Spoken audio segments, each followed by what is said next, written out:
लोगों सुनो, कल जो बच्ची मर गई थी ना इस घर में, वो जिंदा हो गई है। इतना सुनते ही हमारे पड़ोसी, हमारे रिश्तेदार सब भाग भाग के दौड़ गया, है शांता मरी हुई जिंदा हो गई। लाहौर जहाँ हमारा पहले घर था छोड़ के दिल्ली करोल बाग में आ गए। करोल बाग में बड़ी कोठी बनाई पापा ने, और मेरे सारे बहन भाइयों को अमेरिका ले जाके वहाँ सेटल कर दिया। अभी भी मेरे 6 भाई 2 बहनें वही हैं। सबसे बड़े भाई साधु किशन सिंह और सबसे छोटी मैं, 10वां भाग प्रभु की। मुझे दोनों को प्रभु ने अपने लिए चुना। और जब मैं 4 साल की थी मेरी मम्मी की डेथ हो गई। मेरी मम्मी के बाद मेरे पापा भी दुनिया से चल बसे। उनके मरने के समय हमारे रिश्तेदार, मेरे भाई बहन कोई भी नहीं था। तो मेरे जो अपने सगे चाचा ताए थे, उन्होंने देखा हमारी जायदाद बहुत ज़्यादा, 7 करोड़ रुपए की प्रॉपर्टी, दिल्ली में सोना चांदी बहुत घर भरा पड़ा।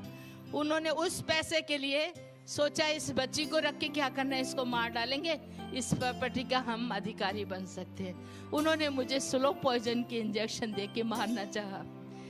कोई भी मुझे संभालने वाला नहीं था, लेकिन एक है परमेश्वर जो सबको देखता रहता है, हालेलुया। और उसने मेरी मदद की। जब मुझे स्लो पॉइजन के इंजेक्शन दे दिए गए, मेरा पूरा शरीर काला पड़ चुका था। मेरी आया मेरे लिए रोती थी, वो क्रिश्चियन लेडी थी, और वो प्रार्थना करती थी इसका कोई भाई बहन आ जाए। जब मैं बिल्कुल आखिरी दिन मेरा रह गया था, ठीक उसी दिन मेरे भैया साधु किशन सिंह पहुंच गए, हालेलुया। और उन्होंने आके डॉक्टर के पास ले गए। डॉक्टरों ने जवाब दे दिया, नहीं अब कुछ नहीं हो सकता, बहुत लेट हो गया, इसका जहर हम लोग कुछ नहीं निकाल नहीं सकते, अभी तो परमेश्वर के हाथ में है।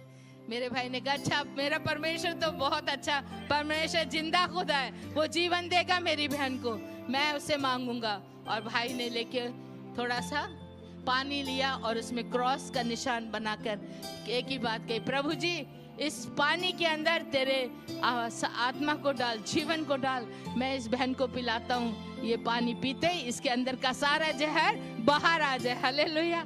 और जैसे उन्होंने मेरे मुंह में पानी डालना शुरू किया, मेरे प्यारे बहन और भाइयों, वो पानी ने बहुत अद्भुत कार्य किया। मुझे उल्टियां होने लगी, वॉमिटिंग, और अपने आप काला काला जहर निकलना शुरू हो गया। डॉक्टर देख के हैरान, कहते कौन सी दवाई दी? मेरे भैया ने कहा वो दवाई का नाम है यीशु मसीह, हालेलुया। तो प्यारे बहन और भाइयों, पहली बार मेरे जीवन में जहर से प्रभु ने मुझे बचाया। फिर उसके बाद मैं 1967 में वहीं पर पढ़ती थी। मेरे बीमारी का हालत हो गई। 9th स्टैंडर्ड पास करते 3 महीने मैं हॉस्पिटल के बेड में, मलेरिया, जॉन्डिस, एक के बाद एक मुझे बीमारी हुई, टाइफाइड। फिर उसके बाद मुझे एक और भयंकर बीमारी हुई, टिटनेस, और उस बीमारी में मेरी मृत्यु हो गई। हॉस्पिटल से डॉक्टर ने डेड बॉडी को डिस्चार्ज करके मेरे भाई के हाथ में दे दिया, ले जाइए, अभी ये नहीं बची है, खत्म हो गई है। और मेरे भाई मेरी लाश लेके घर पहुंचे। घर में हमारे सब रिश्तेदार जमा हो गए और पड़ोसी लोग भी है। सब ने कहा, रे शांता, इतनी छोटी उम्र में बच्ची मर गई। कोई कहता नहीं चलो बेचारी का कोई तो है नहीं, वो इतना दुख उठा रही थी, इतने सालों से मर गई तो अच्छा है। अब मरने के बाद दफनाने का इंतजाम, हमारे रिश्तेदार, मेरे ताए चाचा सारे कहते हैं इसको जलाएंगे, हमारी सरदारों की बेटी है, वहाँ ले जाएंगे।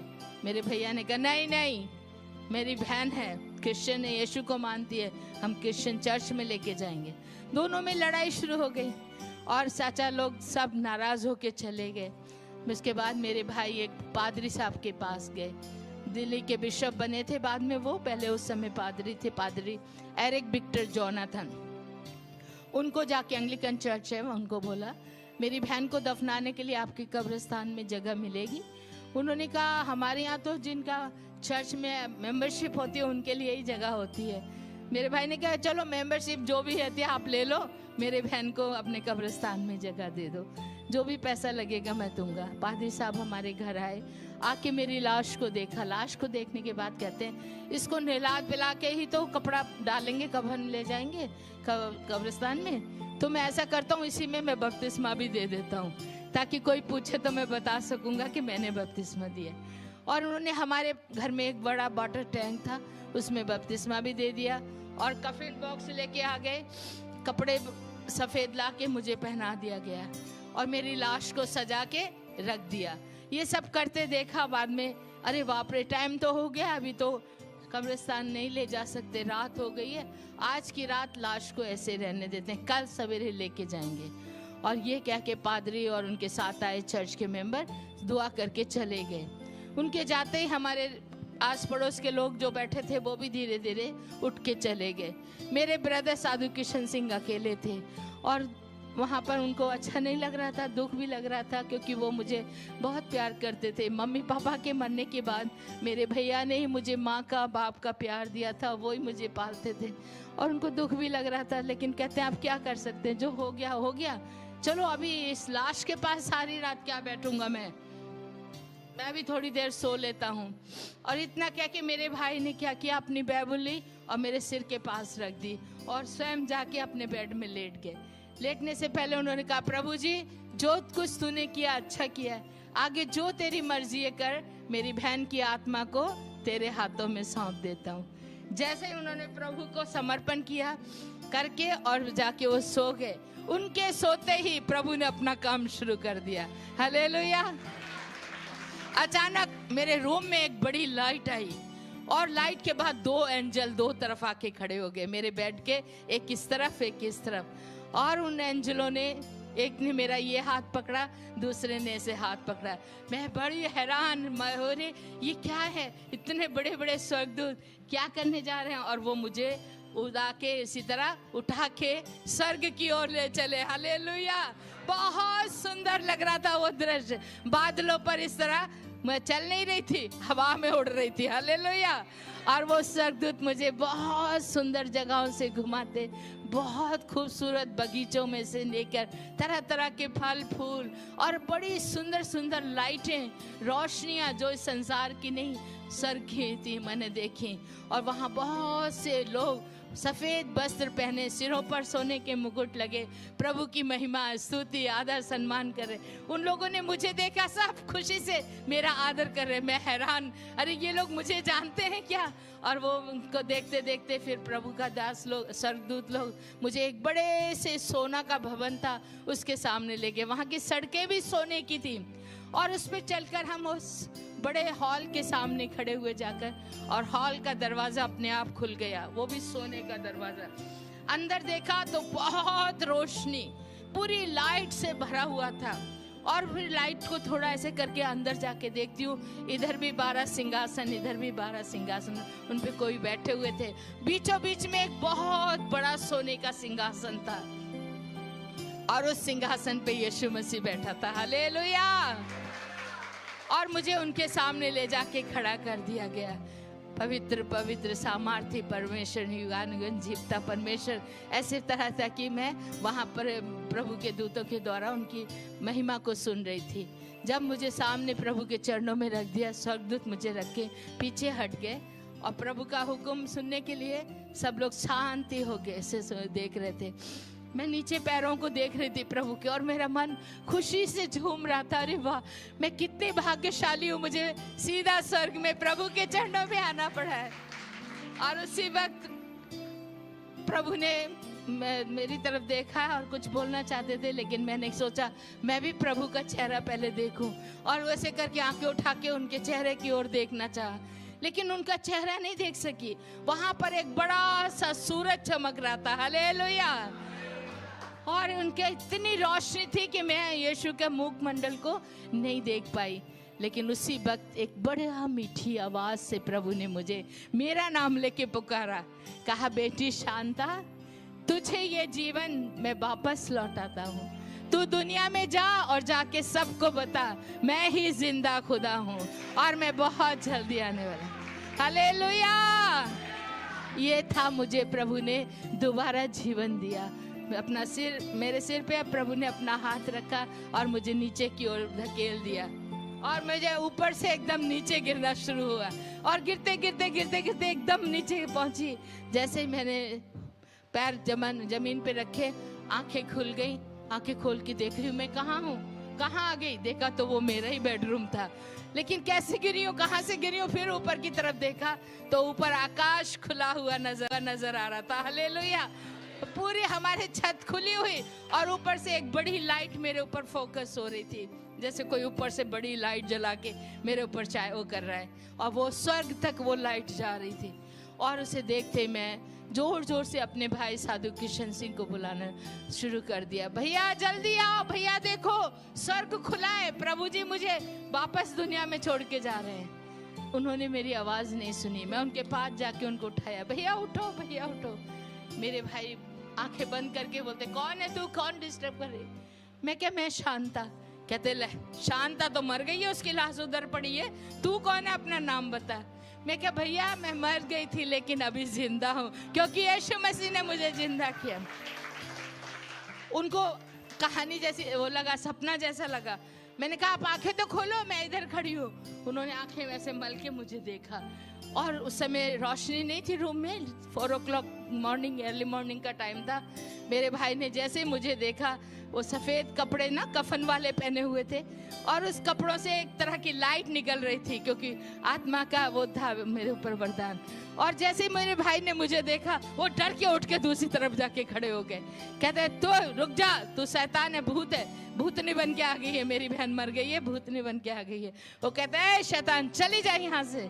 मैं क्या, भैया मैं शैतान नहीं, शांता हूँ, आपकी बहन हूँ। लेकिन उनको विश्वास नहीं हो रहा।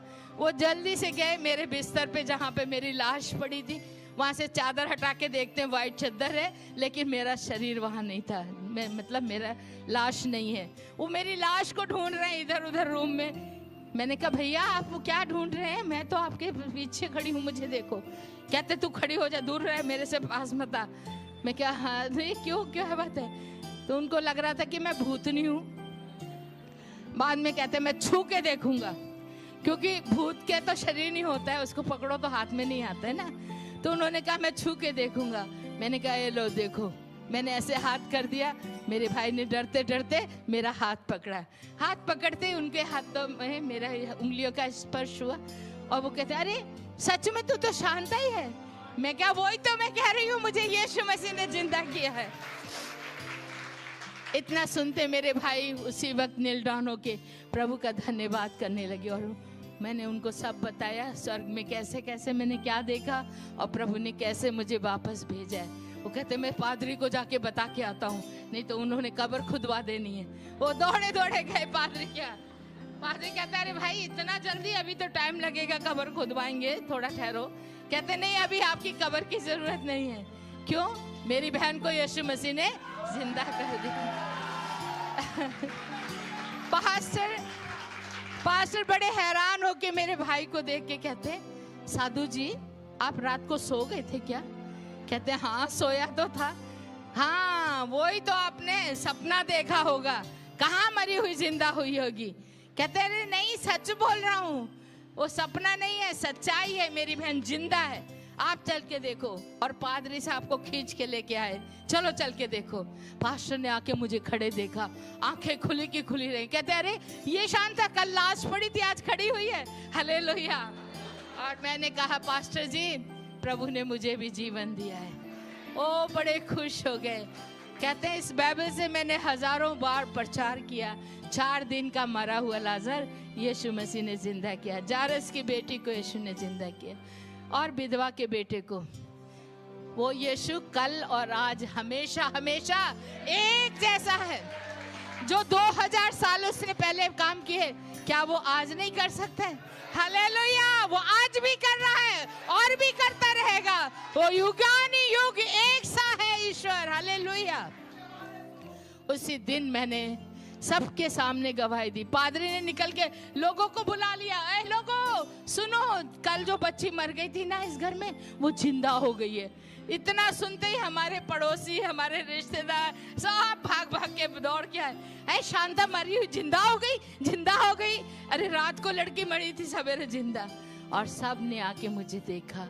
और मेरे प्यारे बहन और भाइयों, उस दिन प्रभु ने मुझे वो मजदूरी में लगा दिया जो मैं देख के उसने स्वर्ग से भेजा। जा और जाके बता। मैंने सब लोगों को एक बात बताई, यीशु मसीह ही जिंदा खुदा है। स्वर्ग में और कोई दूसरा खुदा है ही नहीं, और वो फिर जल्दी आने वाला है। आप उस पर विश्वास करो मेरे प्यारे बहन भाइयों। इस तरह प्रभु ने मुझे जीवन दिया और उसी दिन से मैंने अपने आप को प्रभु को अर्पण किया। पहले वाली शांता मर गई, अब ये जिंदा जो है जीवन जो मेरे पास है वो यीशु मसीह का है, और इस जीवन को मैं यीशु के लिए देती हूँ। मैं आज से सेवा करूँगी। मेरे रिश्तेदारों में से सब नाराज हो गए, उन्होंने हमें नहीं जाने देने की सोची। मेरा ताया, मेरे पापा का बड़ा भाई था, मुझे बहुत वो रखता था अपने पास। कहते खबरदार जो तूने ऐसा आवाज़ की, तुम हमारी सिक्कों की बेटी है, तुम गली गलों में जाके साधुनी बन के तुम नहीं जा सकती यीशु की सेवा, नहीं प्रचार करना, बस करो, चलो अंदर जाओ। वहाँ इतने लोग सुन रहे थे, बाबा कर रहे थे यीशु की, सबको भगा दिया और हमें मारते हुए अंदर ले गए। मुझे भी मेरे भाई को भी बहुत मारा पीटा, रूम में बंद करके गालियाँ दे के कहते तुम्हें नहीं निकलने देंगे। देखो इतना बड़ा चमत्कार देखने के बाद भी उनका मन इतना कठोर पत्थर था, और उन्होंने मारना शुरू किया। कहते इन दोनों बहन भाइयों को आज ही मार डालो। पहले तो भाई साधु बना था, उससे पहले इसका मामा भी साधु, हमारे सरदारों को बदनामी देते हैं, इनको नहीं रहने देना। मारने की उन्होंने योजना बना ली। रात के 2 बजे 2 गुंडे आ गए और वो खिड़की में बाहर खड़े हुए, दरवाजे को ताला था, हम कहीं भाग नहीं सकते थे। गोलियां सीधी हमारे सामने करके बंदूकें, कहते हैं सीधे हो जाओ, हम तुम्हें मारने लगे हैं, अगर आज भी तुम यीशु को छोड़ दोगे तो तुम्हें छोड़ दिया जाएगा। हमने कहा नहीं, हम अपने यीशु को नहीं छोड़ेंगे। तो ठीक है बुला लो उसको, वो बचाएगा तुम्हें, देखेंगे। हमने कहा हमारे यीशु को बुलाना नहीं पड़ता है, हमारा प्रभु हमेशा हमारे साथ रहे, वो अपना काम करेगा, हम अपना काम करेंगे। हम अपने प्रभु के लिए कुर्बान होने को तैयार हैं, मर जाएंगे लेकिन प्रभु को नहीं छोड़ेंगे। अब वो गोली मारने लगे। मेरे प्यारे बहन भाइयों, आंखें बंद करके हमने प्रभु से एक ही कहा, प्रभु हमारी आत्मा को स्वीकार कर। मुझे बहुत खुशी हो रही थी, अरे मरने के बाद तो कितनी सुंदर जगह देख के आई हूँ, वहीं जाना है, चलो जल्दी करो जल्दी करो। लेकिन प्रभु का धन्यवाद हो, जैसे वो गोली मारने वाले थे, ठीक उसी वक्त एक बड़े जोर की आवाज हुई, हैंड्स अप। हैंड्स अप की आवाज सुनते वो मारने वालों के हाथ हिल गए। पीछे घूम के देखा तो इतने सारे पुलिसमैन आके खड़े हो गए, और पुलिस वालों ने तुरंत उनको अरेस्ट कर लिया, बंदूकें छीन ली। हमने आमीन करके आंखें खोल के पुलिस को देखा, हम हैरान हो गए, अरे पुलिस तो कभी बिफोर टाइम आती नहीं है, वो तो गैस होने के बाद ही आते, आज कैसे पहले आ गए। और पुलिस ऑफिसर को पूछा मेरे भैया ने, सर आपको किसी ने इन्फॉर्म किया, आप कैसे आ गए सही समय पे? वो कहते हैं हमें किसी ने इन्फॉर्म नहीं किया, हमें पता नहीं था, हम तो नाइट ड्यूटी दे रहे हैं, जाना था दूसरी गली में, पता नहीं कौन सी शक्ति हमें इस गली में लेके आ गई। हालेलुया, वो हमारा परमेश्वर था। तो इस तरह 5 बार प्रभु ने मुझे मौत से बचाया। उसी समय हमने सब कुछ छोड़ दिया।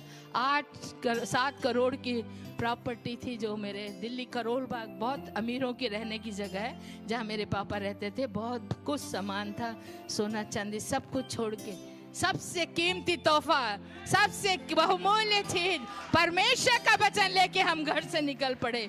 हमें कुछ नहीं चाहिए, यीशु चाहिए। बहुत कष्ट का, दुख का है ये, इसके आगे मैंने बहुत तरह तरह से परमेश्वर की से गुजरी हूँ। मैं आपको फिर समय शाम का भी होगा बताऊंगी, पर ये बता दूं कि जिस समय घर से निकले हमारे ताया जी ने फिर भी हमें मारने की कोशिश की। हम अपनी कार से स्टेशन तक जा रहे थे, 2 बार हमारी गाड़ी पे फायरिंग हुई, इधर से बिल्कुल नजदीक आके किया फायर। ठीक उसी वक्त ऐसा हुआ, गाड़ी को झटका लगा, मेरे भैया का सिर, मेरा सिर पीछे चला गया, इधर से आई गोली इधर निकल गई, हमें कुछ नहीं हुआ। दूसरी बार भी ऐसे ही हुआ, 2 बार भी उन्होंने फायर किया, फिर प्रभु ने बचा लिया। हालेलुया। और हम स्टेशन पे पहुंच गए। स्टेशन पे जाके कहा जहाँ की भी टिकट ट्रेन मिलेगी हम उसी में चले जाएंगे, और हम सोचेंगे प्रभु हमें वहाँ ले जाना चाहते हैं। वहाँ पहुँचे तो इस प्लेटफार्म पे एक गाड़ी खड़ी थी, आसाम जा रही थी, उस पर आसाम मेल लिखा था।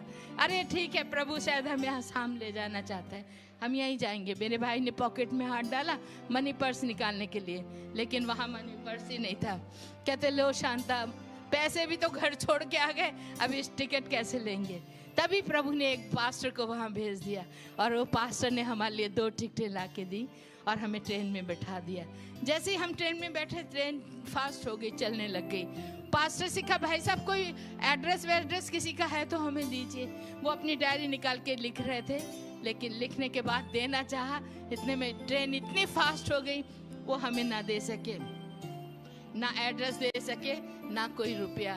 हम लोग बिना पैसे के, बिना एड्रेस के, केवल टिकट मिल गया था हमें रंगिया जंक्शन तक का, उसमें सफ़र किया। मेरे भाई ने मुझे समझाया तभी, शांता अभी हमारा परीक्षा काल शुरू हुआ है। हर विश्वासी को परीक्षा से गुजरना है। जब तक आग को सोने में नहीं, आग में सोने को नहीं डाला जाएगा, सोना शुद्ध नहीं होता है। प्रभु हमें शुद्धिकरण करने के लिए परीक्षा में डाल रहा है। तुम घबराना मत, भूखे मर जाना लेकिन यीशु को नहीं छोड़ना। मैं क्या, हाँ भैया बिल्कुल। और किसी के आगे हाथ नहीं फैलाना, कभी किसी से नहीं मांगना। मेरे मामा साधु किशन सुंदर सिंह भी कभी किसी से मांगते नहीं थे। मेरे भाई साधु किशन सिंह ने भी कभी नहीं मांगा। उन्होंने मुझे भी यही सिखाया, मांगना है तो खुदा से मांगना है और किसी से नहीं। मैं क्या, ठीक है। 5 दिन तक मेरे प्यारे बहन और भाइयों, भूखे प्यासे उस ट्रेन में हमने यात्रा की। दूसरे लोग खाना खाते थे, हम आंखें बंद करके बैठ जाते थे या उठ के दूसरी साइड चले जाते थे, लेकिन किसी से खाना नहीं मांगा। इस तरह पानी पी के, वो भी टेप का पानी, ट्रेन में गंदा जड़ा होता है वो ही पीते थे। उन दिनों में ये बोतलें वगैरह नहीं होती थी, वही पी के बड़ा मुश्किल था। 2-4 आने पैसे भी नहीं थे जिससे हम एक चाय या बिस्कुट भी ले सके। एक अमीर का बच्चे, इतना कष्ट उठाना बहुत असंभव मुश्किल होता है, लेकिन मैं प्रभु का धन्यवाद करती हूँ, उसने मुझे जिंदा रखा और ताकत दी। चुपचाप बैठे हुए हम चलते रहे, प्रभु की सेवा करते। और एक ही कहा, चाहे कुछ भी हो जाए मैं अपने यीशु को नहीं छोड़ूंगी, मैं अपने प्रभु की सेवा करूंगी। 6ठे दिन हम रंगिया जंक्शन पहुंच गए। रंगिया पे उतरते हमने देखना शुरू किया, यहाँ कोई चर्च होगा, हम चर्च में जाएंगे। लेकिन वहाँ एक भी चर्च नहीं। किसी को पूछा, वो कहते क्या चर्च, यहाँ कोई चर्च वर्च नहीं है, यहाँ कोई क्रिश्चियन नहीं रहता, भागो भागो यहाँ से। सब लोग हमें धुतकार रहे थे। कभी भी मैंने ऐसा नहीं सुना था। हमारे घरों में हम लोगों की बहुत बड़ी इज्जत, लेकिन उस समय प्रभु यीशु के नाम को लेने से हमारा ठुकराया जा रहा था। लेकिन कोई बात नहीं है, फिर भी चलते रहे। 6 दिन के भूखा हो गए थे, बहुत कमजोर थी, छोटी थी, 14 साल की बच्ची, आप सोच सकते हैं। कई बार बेहोश होके गिर गई, फिर मेरे भाई पानी डाल के उठाते। हम पूरा शहर घूम लिया, सचमुच में वहाँ एक भी चर्च नहीं है। आप आज जाके देख लीजिए, रंगिया में एक भी चर्च नहीं है। थक के हार के फिर स्टेशन पे आके बैठ गए और स्टेशन पे बैठ के रो के प्रार्थना करते हैं, प्रभु जी तेरी क्या मर्जी है, हम नहीं जानते, तू यहाँ हमें क्यों लाया है, तू ही बता। जब हम प्रार्थना कर रहे थे, एक बंगाली बुढ़ा हमारे पास आके खड़ा हो गया और आके कहते, बंगाली में बोलते हैं कथे जावन काके बिसारेन, मतलब कहाँ, किसको ढूंढ रहे हो, कहाँ जाओगे। तो मेरे भैया ने कहा यहाँ कोई चर्च या कोई क्रिश्चियन बंदा है। वो कहते एक है ना, क्यों ना, मैंने यहाँ कोई नहीं है, यहाँ से दूर एक गांव है हरी सिंगा, वहां जा सकते हैं। वहां पर मिशन हॉस्पिटल है, मिशन स्कूल है, उधर ही क्रिश्चियन लोग रहते हैं और इधर कहीं भी नहीं है। जैसे सुना मेरे भाई को, मुझे अच्छा लगा। ठीक है, बड़ी बढ़िया बात है। कैसे जाते हैं? वो कहते हैं वो सामने टैक्सी खड़ी है, बस खड़ी है, वहां जाओ, वहां से सीधा बस लेके जाएगा। लेकिन बस में जाने के लिए हमारे पास पैसे नहीं है। मेरे भाई ने उनको कहा, भैया कोई पैदल चल के जाने वाला शॉर्टकट है तो बताओ। कहते हाँ है ना, रेलवे लाइन के ऊपर चल के जा सकते। रेलवे लाइन के ऊपर? कहते हाँ। कितना होगा? नहीं ज्यादा नहीं है, 10 किलोमीटर ही है। क्या बोला? ज्यादा नहीं है, 10 किलोमीटर। जो घर में अमीरों के घरों में पले बड़े बच्चे, क्या जिनके पास कार है, 2-2 कारें मेरे पापा ने मेरे लिए, मेरे भाई के लिए छोड़ी थी। कभी हम पैदल नहीं चले। 10 किलोमीटर। वो असम वाले क्या कहते हैं, नजदीक ही है, ज्यादा दूर नहीं है, 10 किलो पैदल, क्योंकि वहां वो लोग चलते हैं, हमसे तो चला नहीं जाता। मेरे भाई ने मुझे कहा चलो शांता हम जाएंगे। मैं क्या भैया बिल्कुल नहीं, मैं तो खड़ी भी नहीं हो सकती हूँ, 6 दिन की भूखी प्यासी, और मेरे पैर छिल चुके थे।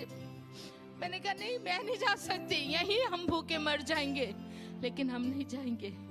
मेरे भाई ने कहा हमारा यीशु जिंदा खुदा है, वो भूखे मरने नहीं देता है। शेर के बच्चे तो भूखे मर जाएंगे, लेकिन प्रभु अपने बच्चों को भूखे मरने नहीं देता। हालेलुया। और कहते आओ हम तेरे लिए प्रार्थना करेंगे। मेरे भाई ने मुझे खड़ा करके मेरे सिर पे हाथ रख के मेरे लिए प्रार्थना की। ऐ पिता, मेरी बहन को शक्ति दे, ये कमजोर है, बच्ची है, ताकत दे कि हम उस गांव तक जाएं और तेरे लोगों से मिलकर तेरी महिमा कर सके। जैसे प्रार्थना हुई उसी वक्त आत्मा का अभिषेक उतरा। हालेलुया। और मैं उछलने लगी, एकदम मैं खड़ी हो गई। मैं कहा हाँ भैया अभी ठीक हूँ, चलो चलती हूँ। और चलना शुरू कर दिया।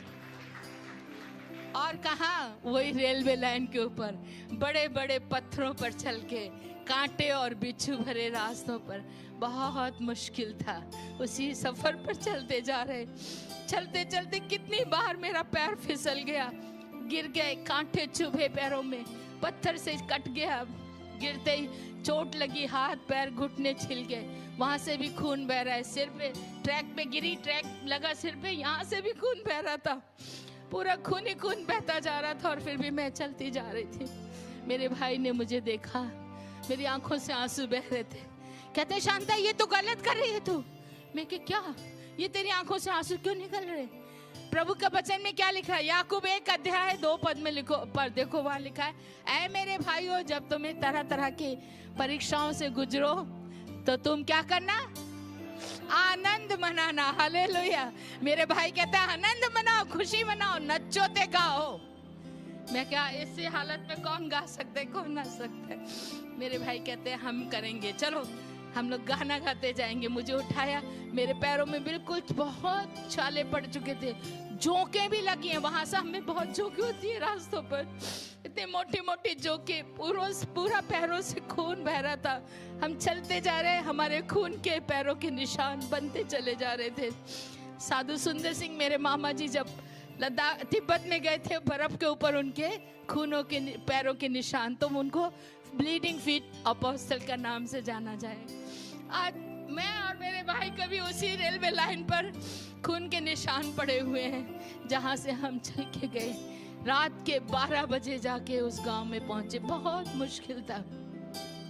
पहुंचने के बाद एक घर को दरवाजा जाके खटखटा, भाई साहब दरवाजा खोलिए। बाहर क्रॉस का निशान था, इसलिए हमने सोचा एक जरूर क्रिश्चियन घर है। दरवाजे पे आवाज दी, नहीं खुला। फिर मैं चिल्लाई, aunty ji, mummy ji, please दरवाजा खोलो। फिर उनको ऐसा लगा रे कोई बच्ची की आवाजें खोलते हैं, नहीं तो आसाम में जल्दी कोई नहीं निकलता है, रात को सब डरते हैं और कई आतंकवादी शक्तियां हैं वहां पर, अल्फा वगैरह, वो लोग रात को आते हैं, तो इसलिए मुश्किल था। मेरे भाई ने कहा भाई साहब दरवाजा खोलो। जैसे ही मेरी आवाज गई तो उन्होंने दरवाजा खोला, और दरवाजा खोल के वो दोनों हस्बैंड वाइफ दरवाजे में आ गए। आते ही कहते हैं कौन है आप, कहाँ से आए हैं? मेरे भाई ने कहा मेरी बहन शांता, मैं है साधु किशन सिंह, हम लोग साधु सुंदर सिंह के भांजा और भांजी हैं। जैसे ही बोला साधु सुंदर सिंह के भांजा भांजी हैं, उस भाई ने तुरंत मेरे भाई को गले लगा लिया, और उस माँ ने मुझे, अरे साधु सुंदर सिंह के रिश्तेदार, आइए आइए, आपका स्वागत है, अंदर आइए। और अंदर ले जाके उन्होंने लाइट में रोशनी, मतलब लालटेन की रोशनी में, जब हमारे पैरों को जख्मी देखा, शरीर में जगह जगह खून बहते देखा, वो कहते क्या हुआ, किसी ने मारा पीटा? हमने कहा नहीं, हम लोग पैदल चल के आए। कहाँ से? रंगिया से हरिसिंगा तक। बाप रे, इतना मुश्किल रास्ता, आप लोग कैसे बच के आ गए? हमने कहा हमारा यीशु लेके आया। हालेलुया। नहीं तो हमें आना मुश्किल था। उन्होंने गर्म पानी से हमारे पैर वगैरह धोए, दवाई लगाई। बाद में वो माँ मुझसे कहती, बेटी कुछ खाना खाया तुमने? मैं कहा नहीं, खाना नहीं खाया। कब से नहीं खाया? मैं क्या, आज 6 दिन हो गए। क्या 6 दिन से खाना नहीं खाया? मैं कहा 5 दिन ट्रेन में थे, कुछ नहीं मिला। आज रंगिया जंक्शन पे पूरा भूखे पड़े रहे। वो सुन के रोने लगे, कहती मैं अभी खाना बनाती हूँ। हमने कहा अभी रात के 2 बज गए, 2:30 बज गए, अभी रहने दो, कल सवेरे खाएंगे। वो कहती नहीं, मैं अभी बनाऊंगी। उसी रात को उस बहन ने खाना पका के हमें खिलाया। हालेलुया। इस तरह वहाँ आसाम में हम पहुँचे, और प्रभु ने हमें वहाँ पर बहुत जगह जगह पर बड़े दुखों के बीच से निकाल कर वहाँ पर हमारी सेवकाई को बढ़ाया। अभी भी हम वहीं हैं और वहाँ पर हमारे पास अभी प्रभु ने एक आश्रम दिया है। भाई राय जाके देख कर आए हैं और यहाँ से और भी 2-3 लोग गए, हमारे आश्रम को देखा। आज प्रभु ने हमें सब कुछ दिया है। मत्ती 6:33 में लिखा है, पहले परमेश्वर की राज और धर्म की खोज करो तो तुम्हें सब कुछ दिया जाएगा। तो मेरे प्यारे बहन और भाइयों, उस परमेश्वर ने बड़ी बड़ी संकट मुसीबतों से हमें बचाकर यहाँ तक लाया है और आगे भी वो ही चलाएगा, क्योंकि